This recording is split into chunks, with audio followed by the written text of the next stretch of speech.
Hi friends, welcome to VV tech. உங்களுக்கு உங்கள் Android மொபைலில் வாட்ஸ்அப் பிஸ்னஸில் நோட்டிஃபிகேஷன்ஸ் வந்து வரும்போது இந்த நோட்டிஃபிகேஷன்ஸ் வந்து ஷோ ஆக மாட்டேங்குதா? ஸோ இந்த ஒரு ப்ராப்ளமாக வாட்ஸ்அப் பிஸ்னஸ் ஆப்பில் வந்து நம்ம எப்படி சால்வ் பண்ணலாம் அப்படின்றத தான் பார்க்க போகிறோம். ஸோ வாங்க வீடியோக்குள்ளே போகலாம். வீடியோ கடைசி வரைக்கும் ஸ்கிப் பண்ணாமல் பாருங்கள். இதான் நம்ம சேனலுக்கு ஃபர்ஸ்ட் டைம் வந்திருப்பீங்களா இருந்துச்சுன்னா நான் தான் விக்னேஷ்.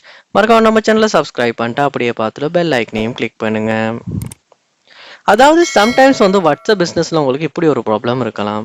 அதாவது வாட்ஸ்அப்பில் வந்து நோட்டிஃபிகேஷன் வந்து உங்களுக்கு வந்திருக்கு, ஆனால் நோட்டிஃபிகேஷன் வரும்போது அந்த சத்தம் வந்து உங்களுக்கு கேட்கல. ஸோ இந்த மாதிரி ஒரு ப்ராப்ளம் இருக்கலாம். இல்லாட்டி நோட்டிஃபிகேஷன் வராதே ஒரு ப்ராப்ளமாகவும் இருக்கலாம். ஸோ நீங்கள் ஃபர்ஸ்ட் ஸ்டெப்பாக வாட்ஸ்அப் பிஸ்னஸ் ஆப் ஓப்பன் பண்ணிட்டு மேலே கார்னரில் பாருங்கள் 3 டாட்ஸ் இருக்கும். அதை வந்து கிளிக் பண்ணி செட்டிங்ஸ் உள்ள போங்க.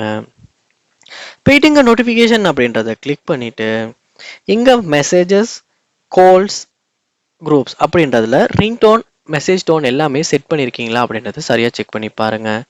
ஏன்னா ரிங்டோன் எக்ஸாம்பிளாக நம்ம எடுப்போமா இருந்துச்சுன்னா ரிங்டோனில் சைலண்ட் அப்படின்னு நம்ம கொடுத்து வச்சிருப்போமா இருந்தாலுமே நமக்கு வந்து வாட்ஸ்அப்பில் வந்து ஒரு கால் வரும்போது அதுக்கான நோட்டிஃபிகேஷன் இல்லாட்டி அந்த கால் ரிங் கூட வந்து நமக்கு ஆகாது.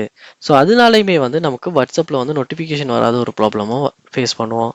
அதனால நீங்கள் என்ன பண்ணுங்க அப்படின்னா கண்டிப்பாக இதுக்கு எல்லாத்துக்குமே சவுண்ட் வந்து சரியாக செட் பண்ணி வச்சுருக்கீங்களா அப்படின்றத செக் பண்ணி பாருங்கள். அடுத்ததாக நீங்கள் செக் பண்ண வேண்டிய விஷயம் உங்கள் ஃபோனில் வந்து டேட்டா பேக்கேஜ் வந்து இருக்கா அப்படின்றத. ஏன்னா நிறைய பேருக்கு வந்து பேக்ரவுண்டில் வந்து வாட்ஸ்அப் பிஸ்னஸ் ரன் ஆகாமல் இருக்குமா இருந்தாலுமே வாட்ஸ்அப் உள்ள போனோன்னு மட்டும்தான் வந்து உங்களுக்கு நோட்டிஃபிகேஷன்ஸ் வந்து ஷோ ஆகும். ஏன்னா மோஸ்ட்லி நிறைய பேர் இன்னைக்கு வாட்ஸ்அப்கான கால் பேக்கேஜ் தான் வந்து யூஸ் பண்ணுறாங்க. ஸோ அந்த டைமில் வந்து நார்மல் டேட்டா இருக்காட்டி பேக்ரவுண்டில் வந்து வாட்ஸ்அப் பிஸ்னஸ் வந்து ரன் ஆகாது. ஸோ அந்த ஒரு சமயத்துலையுமே வந்து நமக்கு நோட்டிஃபிகேஷன் வந்து ஷோ ஆகாது.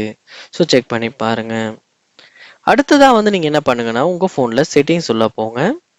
செட்டிங்ஸில் போயிட்டு பாருங்கள். உங்களுக்கு செட்டிங்ஸில் வந்து ஆப்ஸ் அப்படின்ற ஒரு ஆப்ஷன் இருக்கும். அதை வந்து கிளிக் பண்ணுங்கள். கிளிக் பண்ணால் உங்கள் ஃபோனில் உள்ள எல்லா ஆப்ஸும் காட்டும். இதில் வாட்ஸ்அப் பிஸ்னஸ் ஆப்பை வந்து நீங்கள் சூஸ் பண்ணிக்கணும். வாட்ஸ்அப் பிஸ்னஸ் சூஸ் பண்ணிவிட்டு அதுக்குள்ளே போனதுக்கு பிறகு இங்கே நோட்டிஃபிகேஷன் அப்படின்ற ஒரு ஆப்ஷனை நீங்கள் பார்க்கலாம். அந்த ஆப்ஷனை கிளிக் பண்ணி இங்கே எல்லா ஆப்ஷன்ஸ்க்குமே எனேபிள் பண்ணி வச்சுருக்கீங்களா அப்படின்றத செக் பண்ணி பாருங்கள். ஏன்னா உங்கள் ஃபோன்லேயுமே நீங்கள் வாட்ஸ்அப் பிஸ்னஸ்க்கான நோட்டிஃபிகேஷன் செட்டிங்ஸ் எல்லாத்தையுமே ஆஃப் பண்ணி வைப்பீங்களா இருந்தாலுமே வாட்ஸ்அப் பிஸ்னஸ்லேருந்து எந்த ஒரு நோட்டிஃபிகேஷனுமே உங்கள் ஃபோனுக்கு வராது. ஸோ அந்த ஒரு விஷயத்தையுமே செக் பண்ணி சரியாக ஆன் பண்ணிவிட்டு அதுக்கப்புறமா நோட்டிஃபிகேஷன் வந்து வருதா, நோட்டிஃபிகேஷன் ஷோ ஆகுதான்னு செக் பண்ணி பாருங்கள். ஸோ கண்டிப்பாக இந்த ஸ்டெப்ஸ் எல்லாம் நீங்கள் உங்கள் ஆண்ட்ராய்ட் ஃபோனில் ட்ரை பண்ணுவீங்களா இருந்துச்சுன்னா வாட்ஸ்அப் பிஸ்னஸில் நோட்டிஃபிகேஷன் வந்து ஒர்க் ஆகாத ப்ராப்ளமை கண்டிப்பாக சால்வ் பண்ண முடியும். ட்ரை பண்ணி பாருங்கள். இந்த ஸ்டெப் ஒர்க் அவுட் ஆகிச்சு உங்கள் வாட்ஸ்அப் பிஸ்னஸ் அப்போ வந்து இஷ்யூ வந்து சால்வ் பண்ணிக்கிறதுக்கு உதவியாக இருந்துச்சுன்றதை கண்டிப்பாக கமெண்ட் பண்ணுங்கள். இது போல் நிறைய வீடியோ நீங்கள் நம்ம சேனலில் பார்க்கணுன்னா கண்டிப்பாக நம்ம சேனலை சப்ஸ்கிரைப் பண்ணுங்கள். தேங்க்யூ.